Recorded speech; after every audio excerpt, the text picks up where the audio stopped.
Sorry, हम इस बात कर रहे थे इलेक्ट्रॉनिक्स की। इलेक्ट्रॉनिक्स की सारी जो डिवाइसेज होती हैं वो सारी की सारी हमारी सेमीकंडक्टर डिवाइसेज होती हैं, सेमीकंडक्टर से बनी होती है। सेमीकंडक्टर में हम क्या करते हैं कि जो इलेक्ट्रॉन होता है उसकी स्टडी कर पाते हैं, बिकॉज यहाँ पे हम कंडक्टिविटी को कंट्रोल कर पाते हैं। एक इलेक्ट्रॉनिक जो इंजीनियर होता है वो लो पावर पे बात करता है, और एक जो इलेक्ट्रिकल इंजीनियर होता है वो हाई पावर पे बात करता है। इलेक्ट्रॉनिक्स इंजीनियर में हमारी लो पावर एप्लीकेशन होती है सारी। यहाँ पे जो पावर यूज में लेते हैं वो मिली वोट होती है या कुछ वोट होती है। लेकिन इलेक्ट्रॉनिक्स इंजीनियरिंग में क्या करते हैं हम, उसकी एफिशिएंसी कंसिडर नहीं होती है। मेन कंसर्न जो होता है वो हमारी डिस्टॉर्शन होती है। इसका मतलब है कि कोई भी हमने जैसे सिग्नल जनरेट किया है वो हमारा सिग्नल डेस्टिनेशन पे वैसे का वैसा पहुंचना चाहिए। इसका मतलब है कि जैसे मैं कुछ भी बोल रही हूँ, तुम्हें वैसा का वैसा पहुंचना चाहिए। ये जो भी डेस्टिनेशन है वो तुम हो और सोर्स मैं हूँ, मैं जो भी बोल रही हूँ वो तुम्हें पहुंचना चाहिए। यदि ऐसा नहीं है तो ये क्या हो जाएगा, डिस्टोर्टेड हो जाएगा। कोई भी सिग्नल यदि प्रॉपरली नहीं पहुंच पा रहा है तो कुछ भी नहीं पहुंच पा रहा है तो उससे फिर क्या हो जाएगा कि डिस्टोर्शन हो जाता है हमारा सिग्नल।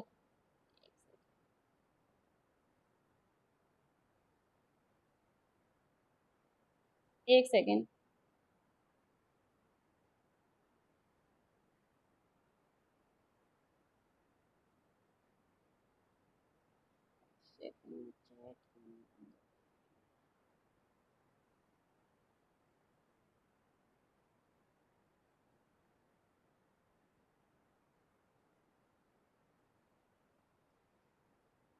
ठीक है, और अब हमारी बात आती है पावर इंजीनियरिंग की बात आती है। पावर इंजीनियरिंग में हम क्या करते हैं, हाई पावर की बात करते हैं। यहाँ पे हम मेनली हाई पावर से डील करते हैं। इसका मतलब है कि हम हाई पावर ही जनरेट करते हैं, हाई पावर ही हम सेंड करते हैं, और वो ही हम क्या करते हैं, ट्रांसमिट करते हैं।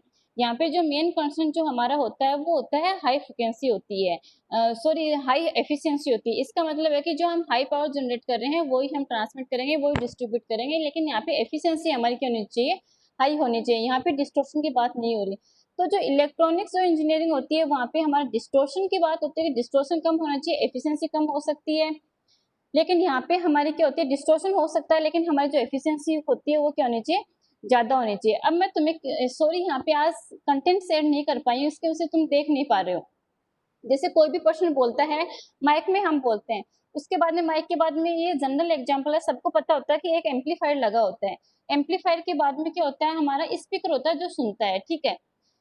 माइक होता है, वहां से हम सिग्नल जनरेट कर रहे हैं, मतलब वहां पे हम जो बोल रहे हैं इसका मतलब हम जो होते हैं, कोई भी पर्सन है वो सिग्नल जनरेट कर रहा है। एम्पलीफायर पर देते हैं, सबने पढ़ा है कि ट्रांजिस्टर एज एम्पलीफायर काम करता है, मॉसफेट भी करता है, ठीक है, मल्टी स्टेज एम्पलीफायर भी हम यूज में लेते हैं। तो जो हमारा एम्पलीफायर है वो क्या करता है, सिग्नल को एम्पलीफाइड करके प्रोवाइड करवाता है स्पीकर को। इसका मतलब है कि यहाँ पे मेन कंसर्न हमारा क्या है कि जो भी सिग्नल हमने जनरेट किया है वैसा का वैसा सिग्नल हमारा क्या होना चाहिए, वैसा का वैसा सिग्नल हमें स्पीकर पे मिलना चाहिए। बट यहाँ पे हमारी एफिशिएंसी की बात नहीं होती है। जब हम मैक्सिमम पॉसिबल पावर सेंड कर पाते हैं सिग्नल को तब हमारी एफिशिएंसी क्या होती है, 50% होती है। लेकिन पावर इंजीनियरिंग में क्या करते हैं, हम एफिशिएंसी ज्यादा से ज्यादा रखते हैं। इसलिए क्या करते हैं, अभी इसको हम ब्रीफ में यदि देखें तो बात आती है कि इलेक्ट्रॉनिक्स इंजीनियरिंग में हम डिस्टोर्शन हमारा कम होना चाहिए। कोई भी सिग्नल हमारा या डाटा हमारा जो है हम उसको प्रोड्यूस कर रहे हैं, ट्रांसमिट कर रहे हैं, रिसेप्शन पे हमारा डेस्टिनेशन पे हम उसको रिसीव कर रहे हैं, तो वो डाटा हमारा कम से कम डिस्टोर्शन होना चाहिए उसके अंदर, और एफिशिएंसी हमारा कंसिडरेशन नहीं है इलेक्ट्रॉनिक्स इंजीनियरिंग में। पावर इंजीनियरिंग में जो भी हम पावर का जो यूटिलाइजेशन है, डिस्ट्रीब्यूशन है, ट्रांसमिशन है या जनरेशन है, उसका जो मेन कंसर्न ये है कि उसका हाई एफिशिएंसी के साथ होना चाहिए, उसका utilization, generation and transmission. Power जो इंजीनियरिंग है उसमें क्या होता है कि हमारा जो पावर इंजीनियरिंग में हम इलेक्ट्रॉनिक्स के जो प्रिंसिपल हैं उनको हम यूज में लेके एक ऐसा सिस्टम बनाते हैं जिसकी क्या हो, एफिशिएंसी ज्यादा हो। इस तरीके से क्या हो गया, ये पावर इलेक्ट्रॉनिक्स हो गया। बिकॉज हम यहाँ पे पावर इंजीनियरिंग भी यूज में ले रहे हैं, बिकॉज हम कह रहे हैं कि उसकी एफिशिएंसी क्या होनी चाहिए, ज्यादा होनी चाहिए। जो प्रिंसिपल्स हम यूज में ले रहे हैं वो हमारे क्या है, इलेक्ट्रॉनिक प्रिंसिपल्स हैं। अब यहाँ पे हम सिंपल क्या करते हैं, पावर इलेक्ट्रॉनिक सिस्टम देख रहे हैं। इसमें क्या होता है, अजय कसवा तुम्हारा ये वीडियो बंद करो। फिर ये क्या है, हमारा सोर्स आता है यहाँ पे। इसमें क्या करते हैं, हम एक सिस्टम देखते हैं जिसके अंदर सोर्स है, फिर पावर कन्वर्टर सर्किट लगा हुआ होता है, फिर लोड है। फीडबैक सबको पता होगा कि आउटपुट का कुछ पार्ट यदि हम इनपुट में देते हैं तो उसको हम फीडबैक बोलते हैं। यहाँ पे क्या होता है, लोड का हम कुछ पार्ट क्या दे रहे हैं, पावर कन्वर्टर सर्किट में दे रहे हैं, वो कंट्रोल सर्किट से दे रहे हैं। कंट्रोल सर्किट एज ए हमारा यहाँ पे क्या कर रहा है, फीडबैक का काम कर रहा है। अब क्या करते हैं, जो भी हमारा सोर्स होता है वहां पे हमारा सिग्नल होता है, सोर्स जनरेट करता है सिग्नल को। तो सिग्नल होता है वो वोल्टेज, करंट, एसी, डीसी कुछ भी हो सकता है। ये सबको पता है कि जो इंडिया में जो एसी वोल्टेज आता है वो 230 वोल्टेज और 50 हर्ट्ज फ्रिक्वेंसी का होता है, ठीक है। ये सोर्स जनरेट कर देता है। पावर कन्वर्टर सर्किट क्या करता है, उसका जो काम होता है वो कर देता है पावर कन्वर्टर सर्किट, एंड उसका जो आउटपुट होता है वो भी वोल्टेज, करंट, एसी और डीसी होता है, जो कि लोड को देता है। अब क्या करते हैं, लोड का कुछ पार्ट कंट्रोल सर्किट में जाता है। कंट्रोल सर्किट में फीडबैक हम इसलिए यूज में ले रहे हैं ताकि हमारा जो आउटपुट हमें प्राप्त करना है वो हम हमारा आउटपुट प्राप्त कर सकें, कि डिजायर्ड जो आउटपुट प्राप्त करना हो वो कर सकें। अब हम यहाँ पे कोई भी एक एग्जांपल देते हैं। जैसे हमारा लोड जो है वो हम मान लेते हैं कि हमारा कोई भी एक एसी मोटर है। अब यहाँ पे हम क्या करते हैं, एसी जो मोटर है उसकी जो स्पीड है उसको हम कंट्रोल करते हैं। एसी जो मोटर है उसकी स्पीड को कंट्रोल करते हैं। तो लोड पे हमारी एसी मोटर लगी हुई है। जो भी एसी मोटर होती है उसकी स्पीड को कंट्रोल करने के लिए जो कॉमनली हम यूज में जो टेक्निक लेते हैं वो हमारी है कि V/F जो रेशियो है वो हमारा कांस्टेंट होना चाहिए। इसका मतलब है कि जो इनपुट सिग्नल का जो वोल्टेज और फ्रिक्वेंसी है वो हमारी क्या होना चाहिए, उसका जो रेशियो है V/F, वोल्टेज और फ्रिक्वेंसी का जो रेशियो है वो हमारा कांस्टेंट रहना चाहिए।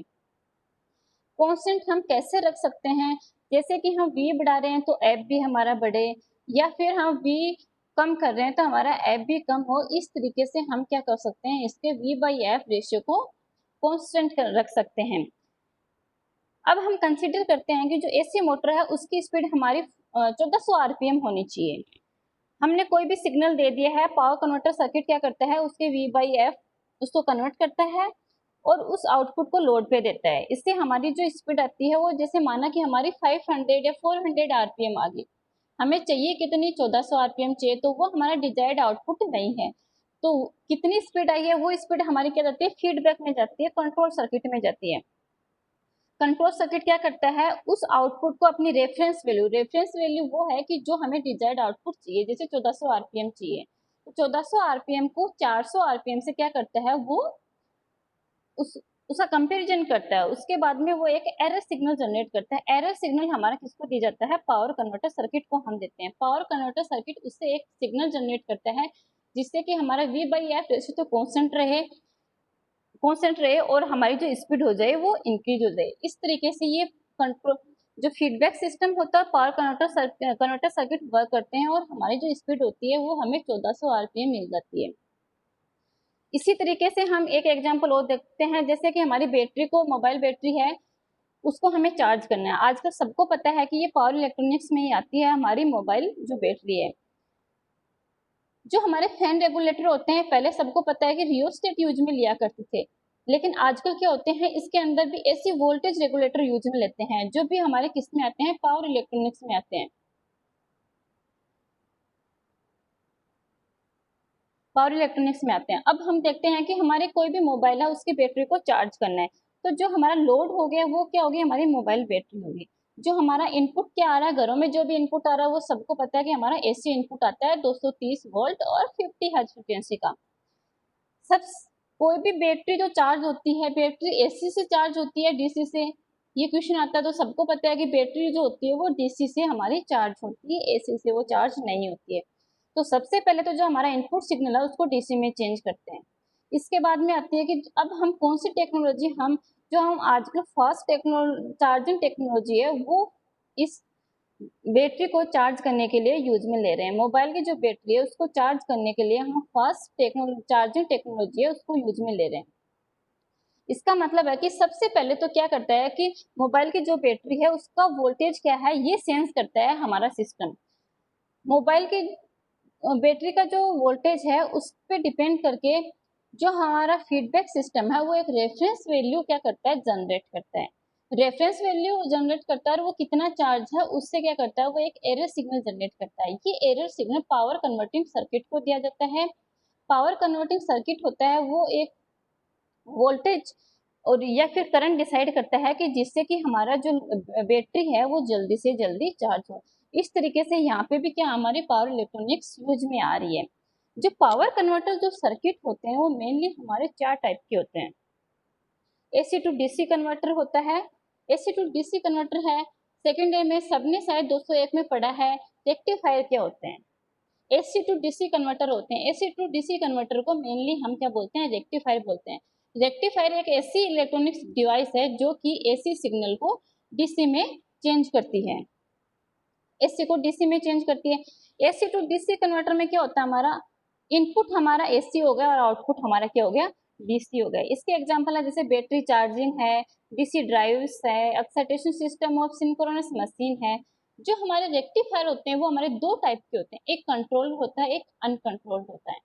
अनकंट्रोल्ड का मतलब है कि हम इसके अंदर हमारा जो आउटपुट है उसको कंट्रोल नहीं कर पाते हैं, और जो कंट्रोल्ड है उसका मतलब है कि हम इसके अंदर हमारे आउटपुट को कंट्रोल कर पाते हैं। जैसे हमारा एससीआर है, एससीआर की फुल फॉर्म क्या है, सिलिकॉन कंट्रोल्ड रेक्टिफायर। उसके नाम से पता चल रहा है कि वो क्या कर रहा है, कंट्रोल्ड है, एक सिलिकॉन कंट्रोल्ड रेक्टिफायर है।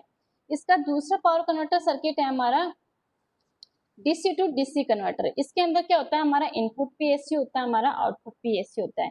इसको हम क्या बोलते हैं, चॉपर बोलते हैं। चॉपर का मतलब है कि जो भी हमारा इनपुट है उसको वो क्या कर देता है, चॉप कर देता है। जैसे हम माने कि हमारा इनपुट है वो 10 वोल्ट है, तो जो हमारा आउटपुट आता है हम एक टाइम पीरियड मान लेते हैं टी है, तो 0 से t/2 तक तो वो क्या होता है, 10 वोल्ट होता है। t/2 से t तक वो क्या होता है, 0 वोल्ट होता है। t से 3t/2 तक वापस वो 10 वोल्ट होता है। इसलिए हम यदि उसकी एवरेज वैल्यू देखें तो एक टाइम पीरियड में देखें एवरेज वैल्यू 0 से t में देखें तो उसकी एवरेज वैल्यू हमारी आती है 5 वोल्ट। इसका मतलब है कि हमने इनपुट 10 वोल्ट दिया था, हमारा आउटपुट कितना आ गया, 5 वोल्ट। ये हमारा स्मूथिंग फिल्टर के करने के बाद में आता है, क्योंकि बिकॉज स्मूथिंग जो फिल्टर होता है वो उस भी जो भी इनपुट सिग्नल था उसकी एवरेज वैल्यू दे देगा। इस तरीके से जो हमारा इनपुट 10 वोल्ट था, आउटपुट हमारा 5 वोल्ट है, तो क्या हो गया, इनपुट क्या हो गया हमारा, स्टेप डाउन हो गया है।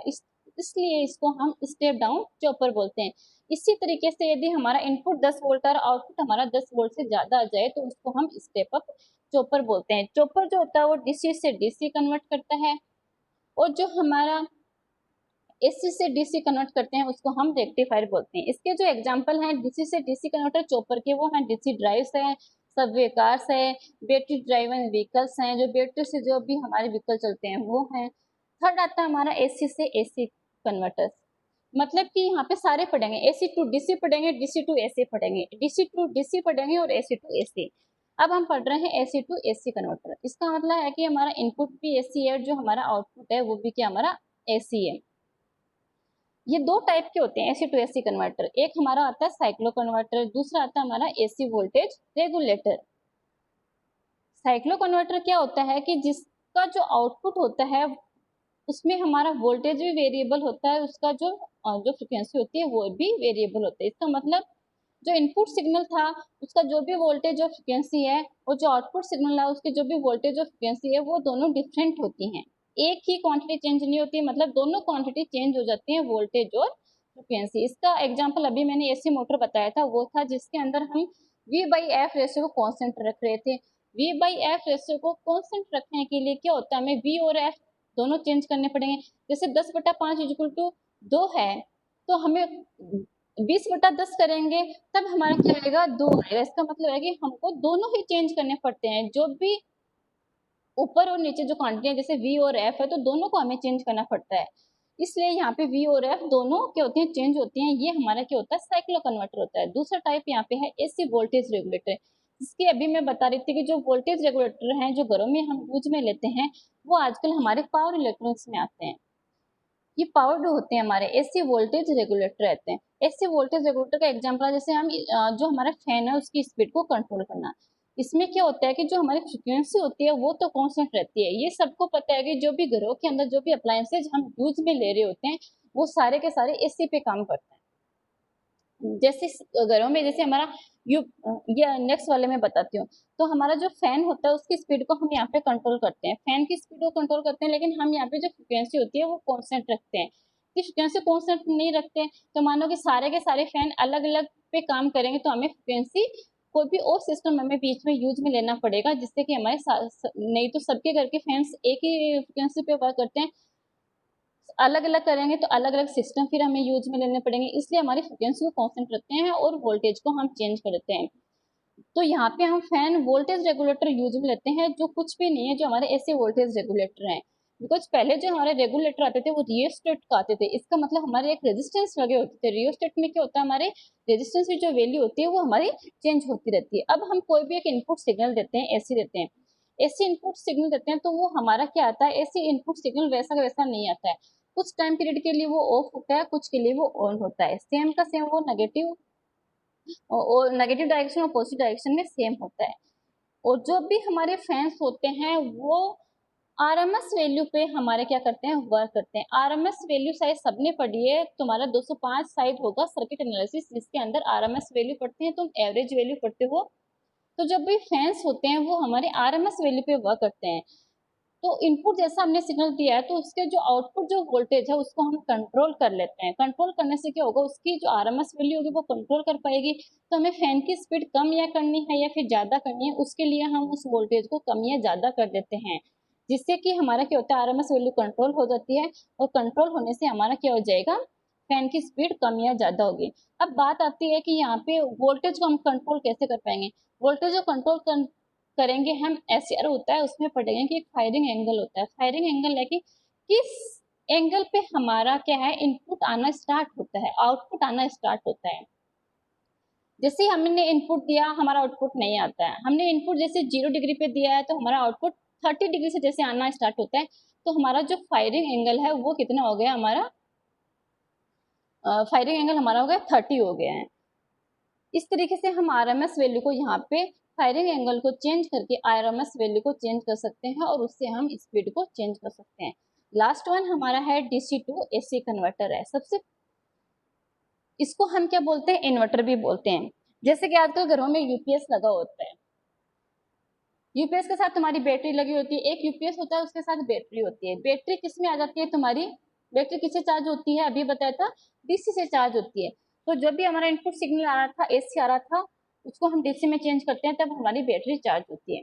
अब क्या होते हैं, बैटरी तो चार्ज होगी, लेकिन जैसे ही हमारी लाइट चली जाती है तो उस बैटरी, यूपीएस क्या करता है, बैटरी से डीसी तो लेता है, लेकिन बैटरी को डीसी तो लेता है, लेकिन उसको हमें अप्लायंसेज जो सारे के सारे हैं वो हमारे एसी पे काम करते हैं। तो उस डीसी को क्या करना पड़ेगा, हमें एसी में चेंज करना पड़ेगा, इसलिए हम ये यूज में लेते हैं, जिसको कहते हैं हम इन्वर्टर कहते हैं। तो यूपीएस और जो हमारा बैटरी है उसको हम कंबाइंडली इन्वर्टर कहते हैं, जो कि हमारा डीसी को एसी में चेंज कर देता है। जो हमारी इंडक्शन हीटिंग है तो उसमें हम क्या करते हैं, हीट करने के लिए वो इंडक्शन हीटिंग है वो हाई फ्रिक्वेंसी पे काम करती है, तो वहां पे भी हम डीसी को एसी में चेंज करते हैं, हाई फ्रिक्वेंसी एसी में चेंज करते हैं, जिससे कि हमारी हीटिंग हो। दूसरा आता है कि हमारा रीन्यूएबल एनर्जी जो सोर्सेज हैं, जो सिस्टम मान लो जैसे विंड है या सोलर है, सोलर एनर्जी होती है वो किसमें स्टोर होती है, सारी की सारी जो एनर्जी होती है, कोई भी एनर्जी है उसको स्टोर करने के लिए उसको डीसी फॉर्म में चेंज करना पड़ेगा। एसी फॉर्म में कभी भी चेंज स्टोर नहीं होती है, एनर्जी डीसी फॉर्म में स्टोर होती है।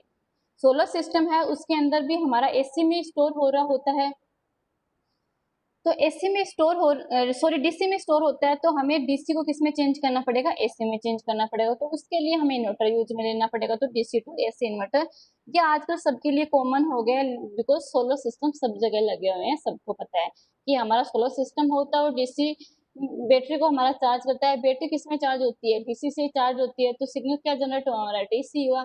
अब जो भी अप्लायंसेस चलेंगे वो एसी से चलेंगे, तो डीसी को एसी में चेंज करना होगा। जैसे हमारे ये टरबाइन है, विंड जो पावर एनर्जी होती है उसमें क्या होता है, जो टरबाइन होते हैं हमारे, टरबाइन घूमते हैं, टरबाइन घूमने से हमारे क्या होती है, अलग अलग फ्रिक्वेंसी के सिग्नल जनरेट होते हैं। तो उसको सबसे पहले तो हम एसी को डीसी में चेंज करते हैं और फिर वापस से डीसी को, बिकॉज जो अलग अलग फ्रिक्वेंसी के हैं तो उनको हम डीसी में चेंज करते हैं, फिर डीसी को क्या करते हैं हम एक फ्रिक्वेंसी 50 हर्ट्ज फ्रिक्वेंसी पे एसी में चेंज करते हैं, जिससे कि हम उसको अप्लायंसेज वर्क करें उसके लिए हम उसको यूज में ले सकें। इस तरीके से ये हमारा पावर इलेक्ट्रॉनिक्स का इंट्रोडक्शन है। केवल आज इंट्रोडक्शन बताया है, जो नेक्स्ट क्लास आएगी उसके अंदर हम क्या पढ़ेंगे, एससीआर पढ़ेंगे। एससीआर का जो वर्किंग प्रिंसिपल है वो पढ़ेंगे, उसका कंस्ट्रक्शन पढ़ेंगे एंड उसकी एप्लीकेशंस पढ़ेंगे। पावर इलेक्ट्रॉनिक्स है तुम्हारा जो 301 सब्जेक्ट है वो इस साल मैं लूंगी तुम्हारा थर्ड ईयर का। एससीआर पढ़ेंगे, फिर हम डायरेक्ट पढ़ेंगे, उसके अंदर ट्राइक पढ़ेंगे, उसके एप्लीकेशंस पढ़ेंगे, उसके टर्न ऑन टर्न ऑफ जो मैकेनिज्म है वो पढ़ेंगे। उसके बाद में उनके जो फायरिंग एंगल कंट्रोल करने के, फेज कंट्रोल के जो सर्किट्स हैं वो पढ़ेंगे। उसके बाद में जैसे आज साइक्लो कन्वर्टर बताया था, साइक्लो कन्वर्टर क्या करता है, एसी को एसी में चेंज करता है, तो हम ये भी पढ़ेंगे। जो रेगुलेटर हैं ये सब हम नहीं पढ़ेंगे, लेकिन हम चॉपर पढ़ेंगे। तो ये सब हम किस में देखेंगे, जैसे जैसे हम इस की चॉपर की तुम्हारी 1 यूनिट है, साइक्लो कन्वर्टर की तुम्हारी 1 यूनिट है, इसके लिए लेकिन हम सबसे पहले क्या पढ़ेंगे, एससीआर पढ़ेंगे। एससीआर है तुम्हारा silicon control rectifier, because silicon control rectifier से ही मिलकर ये बने होते हैं, इसलिए सबसे पहले हमें बेसिक पढ़ना जरूरी है। आज तुम्हें जस्ट इंट्रोडक्शन बताया है। पावर इलेक्ट्रॉनिक्स की जब भी बात आती है तो हम पावर में बात करते हैं। पावर के मतलब क्या होता है कि हमारा वोल्टेज और जो करंट है वो दोनों हमारे क्या है, ज्यादा हैं। इसका मतलब है कि हमारी हाई पावर है। हमारे पावर की तब भी बात करते हैं जब वोल्टेज और करंट हमारे क्या होते हैं, ज्यादा होते हैं। तो थैंक यू।